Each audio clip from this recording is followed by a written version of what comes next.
Good evening traders, good evening investors. Siyad ഇലീഗൽ എല്ലാ ദിവസവും വൈകിട്ടുള്ള പോസ്റ്റ് മാർക്കറ്റ് റിപ്പോർട്ടുകൾ നമുക്ക് കിടക്കാം. നിഫ്റ്റി അങ്ങനെ ഇന്ന് പോസിറ്റീവായ രീതിയിൽ ക്ലോസ് ചെയ്തു. 25,419 നിഫ്റ്റിയുടെ ക്ലോസ്. 79 പോയിന്റിന്റെ റാലി. സെൻസെക്സും 222 പോയിന്റ് റാലി രേഖപ്പെടുത്തി 82,552 സെൻസെക്സ് ക്ലോസ് നടത്തിയിരിക്കുന്നത്. പ്രധാനമായിട്ടും മെറ്റൽ സ്റ്റോക്കുകൾ ശക്തമായ റാലി തുടരുന്നുണ്ട്. ഹിന്ദുസ്ഥാൻ കോപ്പർ കൂടാതെ തന്നെ ടാറ്റ സ്റ്റീൽ തുടങ്ങിയ സ്റ്റോക്കുകൾ നിഫ്റ്റീനെ മുകളിലേക്ക് കൊണ്ടുപോകാൻ ഹെൽപ്പ് ചെയ്തു. L&Tയും മുകളിലേക്ക് കൊണ്ടുപോകാൻ ഹെൽപ്പ് ചെയ്തു. മിഡ് ക്യാപ്പിലെല്ലാം തന്നെ ABB 10% റാലി രേഖപ്പെടുത്തി. ഡൗൺ സൈഡ് ആയിരിക്കുന്നത് മാരുതിയാണ്. മാരുതി 2% ഒരു ഫോള്. ജെഫ്രീസ് മാരുതിയുടെ ടാർഗറ്റ് കുറച്ചതാണ് പ്രധാനമായിട്ടും കാരണം. ഇനിയിപ്പോൾ മിഡ് ക്യാപ്പിൽ ഫോളായിട്ടുള്ള സ്റ്റോക്കുകൾ നോക്കുകയാണെങ്കിൽ ദീപക് ഫെർട്ടിലൈസർ 6% ഒരു ഫോൾ രേഖപ്പെടുത്തി. നെറ്റ് പ്രോഫിറ്റ് കുറഞ്ഞതാണ് കാരണം. കാനറ ബാങ്കും പ്രോഫിറ്റ് നന്നായിട്ട് കൂടിയും സ്ട്രീറ്റ് എസ്റ്റിമേറ്റ് ഒത്ത് കാനറ ബാങ്കിൻ്റെ റിസൾട്ട് വരാത്തത് കാരണം കാനറ ബാങ്ക് 8% ഒരു ഇടിവ് രേഖപ്പെടുത്തി.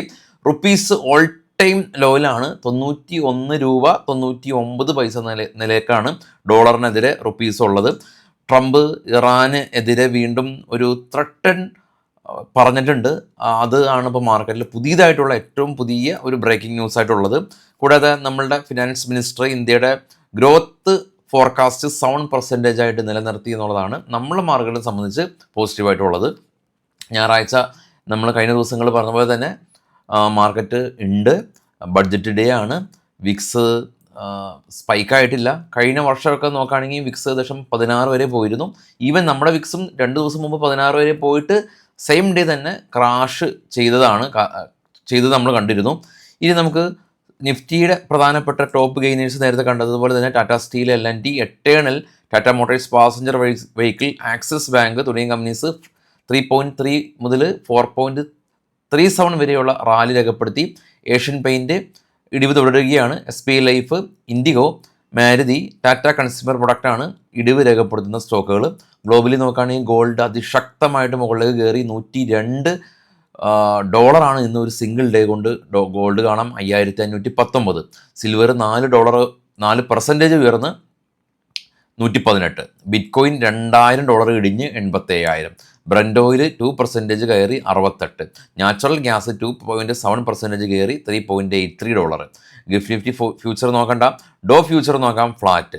ചൈന, ഓസ്ട്രേലിയ, കൊറിയ എല്ലാം തന്നെ ഫ്ലാറ്റ്. ഏറ്റവും താഴേക്ക് പോകുകയാണെങ്കിൽ യൂറോപ്യൻ മാർക്കറ്റ് എല്ലാം തന്നെ ഡാക്സ് ജർമ്മൻ മാർക്കറ്റ് ഓൾമോസ്റ്റ് 1% ഇടിഞ്ഞത് കാണാനായിട്ട് പറ്റും. ഇതാണ് ഇപ്പോൾ ഉള്ള ഗ്ലോബൽ അപ്ഡേറ്റ്സുകൾ.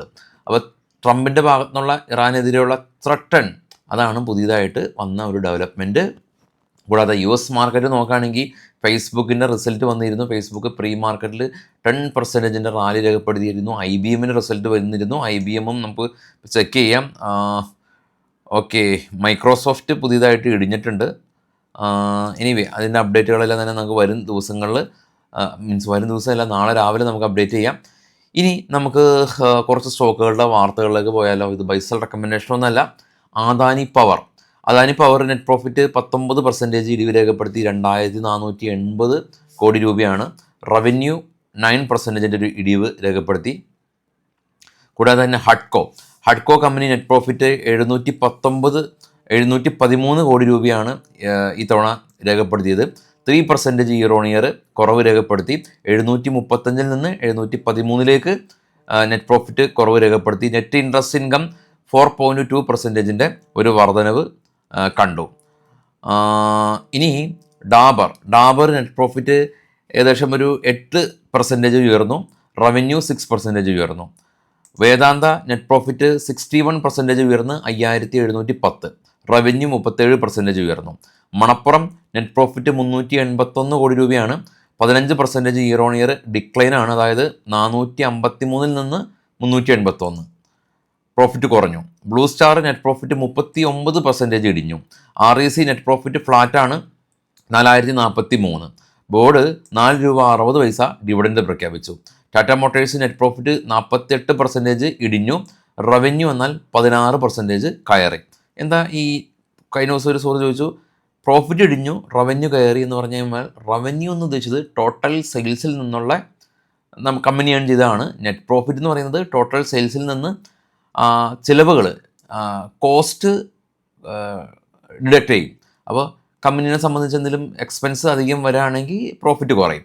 ക്ലാരിറ്റി ആയെന്ന് വിചാരിക്കുന്നു. ദീപക് ഫെർട്ടിലൈസർ നെറ്റ് പ്രോഫിറ്റ് 43% ഇടിവ് രേഖപ്പെടുത്തി. നാം ഇന്ത്യ നെറ്റ് പ്രോഫിറ്റ് 37% ഉയർന്നു. AUM 8.16 ട്രില്യൺ ആയിട്ടുണ്ട്. Voltas net profit year on year 35% ഇടിവ് രേഖപ്പെടുത്തി. അതായത് 132 നിന്ന് 84 കോടി രൂപയിലേക്ക് പ്രോഫിറ്റ് കുറഞ്ഞു. സ്വിഗ്ഗി നെറ്റ് ലോസാണുള്ളത്. നെറ്റ് ലോസ് കഴിഞ്ഞ തവണ 1092 കോടി രൂപ ലോസ്, ഈ തവണ ലോസ് കുറഞ്ഞിട്ടുണ്ട്, 799 കോടി രൂപ ലോസ്. റവന്യൂ 54% ഉയർന്നു. കൂടാതെ തന്നെ അപ്പോളോ പൈപ്പ് നെറ്റ് പ്രോഫിറ്റ് 6 കോടി രൂപയിൽ നിന്ന് ലോസ് കമ്പനി 4.5 കോടി രൂപ ലോസ് റിപ്പോർട്ട് ചെയ്തു. Sharda Corp company net profit 366% ഉയർന്നു. Gillette India company net profit 37% ഉയർന്നു. ഡിവിഡൻഡ് കമ്പനി 180 രൂപ പ്രഖ്യാപിച്ചു. BST industries cigarette makers 55% year on year net പ്രോഫിറ്റിൽ ഇടിവ് രേഖപ്പെടുത്തി. 132 നിന്ന് 60 കോടി രൂപയിലേക്ക് പ്രോഫിറ്റ് കുറഞ്ഞു. IEX കമ്പനി നെറ്റ് പ്രോഫിറ്റ് 119 കോടി രൂപ, 11% ഇയർ ഓൺ ഇയർ ഉയർന്നു. കാനറ ബാങ്ക് നെറ്റ് പ്രോഫിറ്റ് 26% ഉയർന്നു. നെറ്റ് ഇൻട്രസ്റ്റ് ഇൻകം ഉയർന്നു. എന്നാൽ സ്ട്രീറ്റ് എസ്റ്റിമേറ്റ് ഒത്ത് വന്നില്ലാത്തത് കൊണ്ട് പ്രോഫിറ്റ് ഇടിഞ്ഞു. ഇനി നമുക്ക് 2 ഡീറ്റെയിൽ നോക്കാം. ഒന്ന് ഓപ്പൺ ഇൻട്രസ്റ്റ്, ഫെബ്രുവരി 3 നമ്മളുടെ എക്സ്പയറി 25,550 സ്പോട്ട്. മേജറായിട്ടുള്ള റെസിസ്റ്റൻസ് സോണ് 26,000 ലെവലുകളൊക്കെ ആണ്. കൂടാതെ നമുക്ക് മാക്സ് പെയിൻ നോക്കുകയാണെങ്കിൽ 25,350. മാക്സ് പെയിൻ എന്ന് ഉദ്ദേശിക്കുന്നത് എക്സ്പെക്റ്റഡ് എക്സ്പയറി ആണ്. അപ്പോൾ ഇതാണ് നമുക്ക് ഇപ്പോൾ ഉള്ള അപ്ഡേറ്റുകൾ. ട്രംപിൻ്റെ ഭാഗത്തുള്ള ആ ഒരു ഇഷ്യൂ കാരണം നമുക്ക് വീണ്ടും ഒന്ന് ഗ്ലോബൽ മാർക്കറ്റ് ഒന്ന് ചെക്ക് ചെയ്ത് വരാം. നമ്മൾ ന്യൂസ് പറഞ്ഞുകൊണ്ടിരുന്ന സമയത്ത് ഡോ ഫ്യൂച്ചർ പ്ലസ് ആയിരുന്നു. ഡോ ഫ്യൂച്ചർ പ്ലസ് ആണ്, പ്രശ്നങ്ങളൊന്നും തന്നെ ഇല്ല. എന്നാൽ യൂറോപ്യൻ സൈഡിലേക്ക് നോക്കുമ്പോൾ യൂറോപ്യൻ സൈഡിൽ ജർമ്മൻ മാർക്കറ്റ് 1% ഫോള് രേഖപ്പെടുത്തി. വേറെ നിലവിൽ പ്രശ്നങ്ങളൊന്നും തന്നെ കാണുന്നില്ല. പക്ഷേ ഗോൾഡ് അൺയൂഷ്വലായിട്ട് ഉയരുന്നുണ്ട്. ഗോൾഡ് ഇപ്പോൾ വീണ്ടും സ്പൈക്ക് രേഖപ്പെടുത്തി $120, $5,538 ഗോൾഡ് ഉണ്ടാക്കിയ സ്പൈക്ക്. സിൽവറും ഉയർന്ന് പോകാണ്. ഗോൾഡും സിൽവറും ഇപ്പോൾ പ്രോഫിറ്റ് ബുക്കിംഗ് കാണുമെന്നുള്ള കാത്തിരിപ്പ് ചെയ്യുന്ന ആളുകൾ പ്രോഫിറ്റ് ബുക്കിംഗ് കാണുന്നില്ല, അതിശക്തമായിട്ട് മുകളിലേക്ക് പോവുകയാണ്. ജ്വല്ലറി ഉടമകൾ, ഗോൾഡൊക്കെ അക്യുമുലേറ്റ് ചെയ്ത ആളുകളെല്ലാം തന്നെ അവരുടെ പ്രോഫിറ്റ് ഗണ്യമായിട്ട് 2 ദിവസം കൊണ്ട് തന്നെ വലിയ ശക്തമായിട്ട് മുന്നേറിയിട്ടുണ്ട്. നമുക്ക് നാളെ പ്രീ മാർക്കറ്റ് സെക്ഷനിൽ കാണാം. എല്ലാവർക്കും ശുഭ രാത്രി. Thank you.